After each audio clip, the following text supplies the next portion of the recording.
grounding. Can walking barefoot actually heal you? Hello and welcome to the channel. Today on Askadoc we go au naturel. No, not like that. Get your mind out of the gutter. Today we are talking about something which I am sure many of us practice without realizing it's a thing. What's more, that it's a medical thing. This video in many ways is about getting back to nature, getting back to our natural origins, and moreover, this applies if you are from Asia, Scandinavia, Australia, Africa, or the Andes. So what am I talking about today? I'm talking about grounding, or if you prefer, earthing. Here's a weird health tip. If you want better sleep, less stress, and maybe even less pain, take off your shoes. That's it. Congratulations, you're now doing grounding. It sounds ridiculous, right? Like the kind of advice your hippie cousin gives you right after offering essential oils for your bunions. But stick with me because there's actually some fascinating science behind it. In today's video, we're going to break down what grounding is, where the idea comes from, the possible health benefits, what the research says, and how you can try it without looking like you've completely lost your mind at the local park. So, let's get right into it. What exactly is grounding? At its simplest, grounding is just physically connecting your body to the earth, usually by walking barefoot on natural surfaces like grass, soil, or sand. Some people also ground themselves by touching trees, swimming in natural water, or lying flat on the ground like they've just given up on life, but in a therapeutic way. There are also grounding mats, sheets, and fancy gadgets that claim to connect you to the earth's energy indoors. Basically, it's the wellness version of Wi-Fi. Everyone swears it's connecting them to something important, even if nobody's 100% sure how it works. The core idea is the earth has a natural negative electrical charge.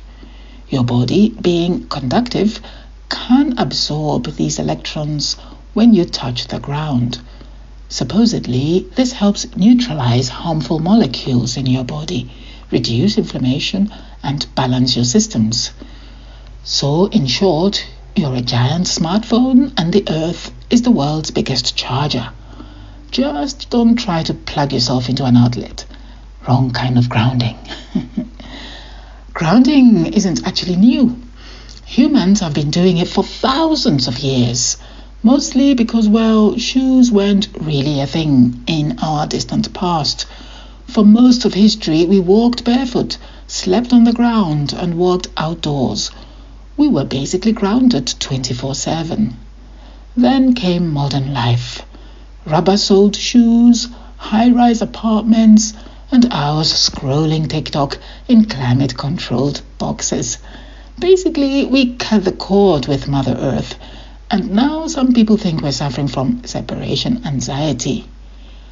The modern earthing movement really kicked off thanks to Clint Ober, a former cable TV guy in the 1990s.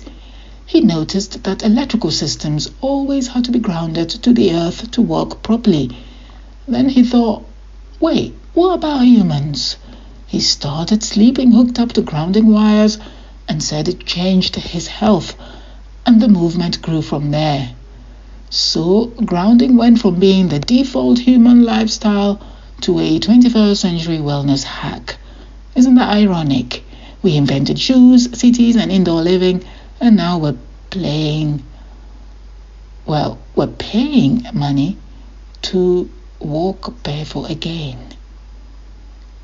That's mind-blowing. Okay, but let's talk science. Does grounding actually do anything, or is it just free for exfoliation?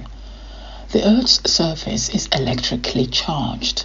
Constant lightning strikes, solar radiation, and atmospheric activity keep it loaded with free electrons. That's a physics term, by the way. I don't mean free as in not paid, but anyway, you know what I mean. When you touch the earth, those electrons can theoretically flow into your body. The big claims are: number one, reducing inflammation. Free radicals in your body cause cellular damage and inflammation. Antioxidants neutralize them. Advocates say grounding floods you with electrons that work like antioxidants, kind of like nature's vitamin C, but through your feet. And number two, improving sleep. Some small studies found grounding helps regulate cortisol, the stress hormone, and stabilizes circadian rhythms, your diurnal rhythm, your day-night cycle. Translation: less tossing and turning, more drooling on your pillow. Number three, stress reduction. Grounding appears to activate the parasympathetic nervous system, aka your rest and digest mode, instead of your "oh my god, there's a tiger" stress mode, which is your fight and flight system. So, grounding appears to favor your rest digest system, your basically eat and sleep system. Number four, pain relief. A handful of studies found people report less pain and quick recovery after grounding. Now, before you start running barefoot across every field you see, here's the catch. Most of these studies are indeed small. Many were even founded by grounding product companies. So while the evidence is interesting, it's by no means conclusive. Scientists are still debating whether electrons are the real hero here, or if it's just a placebo effect plus good old-fashioned fresh air. In other words, grounding research is still, well, a little ungrounded. Anecdotally, grounding enthusiasts claim they fall asleep faster, feel calmer and less anxious, have more energy, recover quicker from exercise, experience less pain from things like arthritis or headaches. Full disclosure, I have tried grounding myself. It is actually what inspired me to do a video on it. I have no affiliates or connection to the grounding industry. I just tried it on to see if the theories were correct, and I have to say I felt better for it. I still practice it, in addition to all the other usual healthy lifestyle measures. And for one, I have never been electrocuted.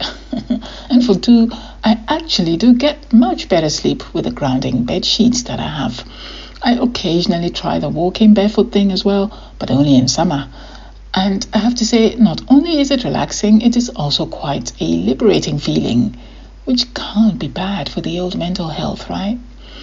And honestly, even if part of that is placebo, who cares? Placebo is still powerful.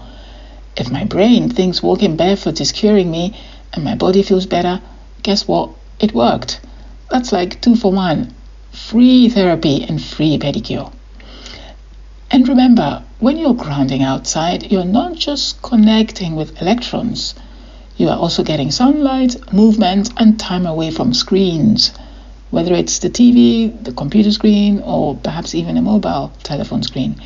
It's hard to say if it's the electrons or just the fact that you're not hunched over your laptop in a dark room watching conspiracy videos at 2 a.m. So, how do you actually ground yourself? Easy. Here are the main ways. Number one, of course, is barefoot walking. Find grass, sand, soil, or even natural stone. Walk around for 20 to 30 minutes. Bonus points if you look mysterious enough that people wonder if you're a guru. No head shaving, huh? Please, don't go that far. Number two, water grounding. Swim in the ocean, wade in a lake, or stand in a stream.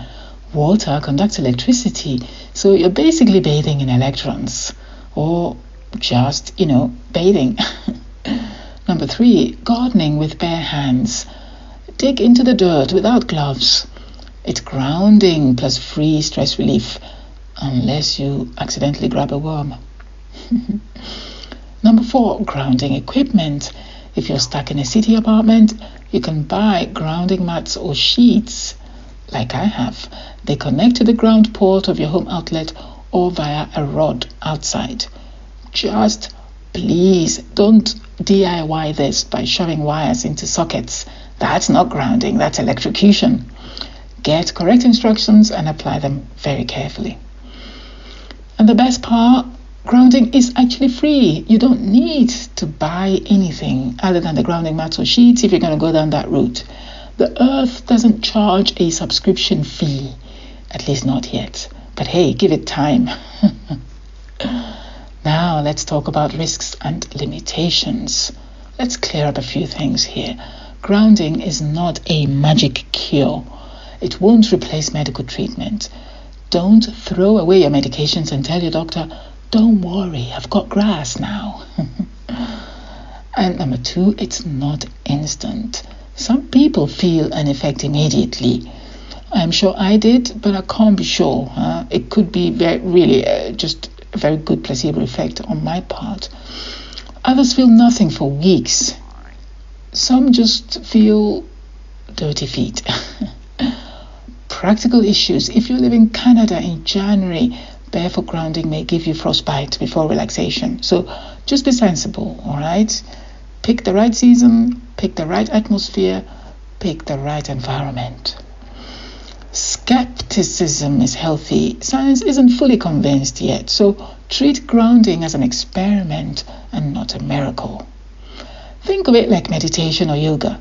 Low risk, potentially high reward. Worst case, you get some fresh air. Best case, you feel amazing. However, there are certain groups of patients for which grounding may not be so useful at all, and indeed can be harmful. The diabetics amongst us with peripheral neuropathy, basically lost sensation in the feet. For such patients, exactly because they have lost sensation in the feet, it is unwise to go walking barefoot outside in whatever season, for the simple reason that if you get pricked by a sharp object or other harmful object or animal, you won't feel it. An invasion of your skin can quickly lead to infection and all kinds of complications for you. The same applies to anyone with any kind of nerve damage to the feet, neuropathy, or circulation issues, arteriopathy. So grounding may be a theoretically good thing for these patients, but perhaps not a good idea to try it for yourself with barefoot walking. Perhaps the other methods may suit you better. Now let's think about modern life and why grounding matters. Grounding is essentially interesting today because we are disconnected from nature more than ever. We spend 90% of our time indoors. We wear shoes that insulate us. Not a bad thing. Temperature regulation in our feet is important. Granted. We live in concrete jungles and stare at glowing rectangles all day. Basically, we've become human houseplants, but without anyone remembering to water us. Grounding may be one way to hit reset. Even if electrons aren't the secret source, the simple act of touching earth, breathing fresh air, and slowing down is profoundly healthy. It's less about magic energy and more about undoing the side effects of modern living. And if you've been watching my videos, you know I'm a great proponent of natural life, nature, just being in nature. I think that's very therapeutic. And I believe that works better than most medicines. Yes, I said it. I think it's true. If we can avoid medications, let's do that. There are, of course, circumstances where medications trump nature. Yes, granted. But in general, being in nature, enjoying what nature offers us for free is the best policy. That's just my philosophy in life in general. So what if grounding is just placebo? I've touched on this before. Even if grounding's benefits are all placebo, that's still awesome. The placebo effect is your brain being like Oh, you believe this works? Okay, I'll make it work. And it does. So, if walking barefoot in your backyard makes you feel calmer, sleep better, and have less pain, who cares whether it's electrons or psychology? You're still better off. Besides, try explaining to your neighbor, oh, I'm not crazy. I'm just electrically bonding with the earth to reduce systemic inflammation. That's at least more fun than saying, I'm just standing in the yard with no shoes. So let's recap. Grounding or earthing is the practice of connecting your body directly to the earth, usually by walking barefoot, swimming in natural water, or digging in soil. Advocates say it reduces inflammation, stress, and pain, and helps you sleep better. The science is promising, but not yet rock solid. Still, it's safe, free, and pretty pleasant. Worst case scenario, you get sunshine, exercise, and a fun story about how you're harnessing the power of the planet. So, next time you're stressed, tired, or just feeling disconnected, take off your shoes, step outside, and give it a try. After all, your Wi-Fi router isn't the only thing that benefits from being grounded. Stay grounded, literally, and I'll see you in the next video. If you have any questions on grounding or any other medical subject, feel free to ask me here on Askadoc. Or, for more personal questions, feel free to ask me on the app Askadoc for advice, linked below.